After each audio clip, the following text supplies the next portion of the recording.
Dieu a-t-il créé le monde 2 fois? Genèse 1 verset 1 dit, « Au commencement, Dieu créa le ciel et la terre. » Plus loin, Genèse 2 verset 4 semble marquer le début d'un deuxième récit de la création, différent du premier. L'idée de 2 récits de la création différents est une fausse interprétation courante de ces 2 passages, qui décrivent, en fait, les mêmes événements, ne sont pas en divergence quant à l'ordre de la création et ne se contredisent pas. Genèse 1 décrit les 6 jours de la création, et un 7e jour de repos, Genèse 2 le 6e jour uniquement, sans qu'il y ait aucune contradiction entre ces 2 chapitres. En Genèse 2, l'auteur retourne en arrière, au 6e jour, quand Dieu a créé l'homme. Au chapitre 1, l'auteur présente la création de l'homme au 6e jour comme le point culminant de la création. Le chapitre 2 y revient ensuite plus en détail. On entend parler surtout de 2 prétendues contradictions entre Genèse 1 et 2. La première concerne la vie végétale.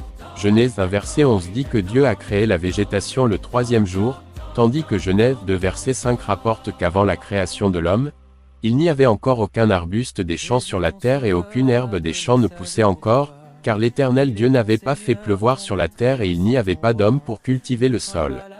Alors, lequel des 2 récits est exact?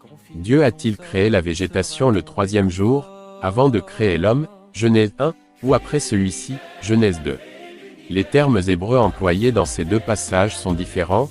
Genèse 1 verset 11 emploie un terme qui fait référence à la végétation en général, tandis que Genèse 2 verset 5 emploie un terme qui fait plus spécifiquement référence aux cultures vivrières, nécessitant quelqu'un pour les cultiver, un jardinier. Les 2 passages ne se contredisent donc pas.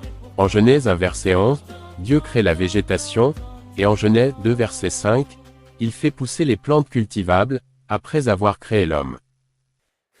La deuxième contradiction apparente concerne la vie animale. Genèse 1 verset 24 à 25 dit que Dieu a créé la vie animale le 6e jour, avant l'homme, tandis que certaines traductions de Genèse 2 verset 19 semblent entendre qu'il a créé les animaux après l'homme. Une traduction plus plausible de Genèse 2 verset 19 à 20 serait, « L'Éternel Dieu avait façonné à partir de la terre tous les animaux sauvages et tous les oiseaux du ciel, puis il les a fait venir vers l'homme pour voir comment il les appellerait.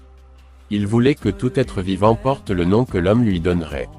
L'homme donna des noms à tout le bétail, aux oiseaux du ciel et à tous les animaux sauvages. » Le texte ne dit pas que Dieu a créé l'homme, puis les animaux, avant de les faire venir vers l'homme, mais qu'il avait déjà créé tous les animaux, dans le sens qu'il avait déjà formé de la terre tous les animaux. Il n'y a donc pas de contradiction. Le 6e jour, Dieu a créé les animaux, puis l'homme, avant de faire venir les animaux vers l'homme pour qu'il leur donne un nom. En étudiant séparément les 2 récits de la création, puis en les réconciliant, on voit que Dieu décrit d'abord la création, dans son ensemble, en Genèse 1, avant de revenir sur certains détails, particulièrement du 6e jour, en Genèse 2.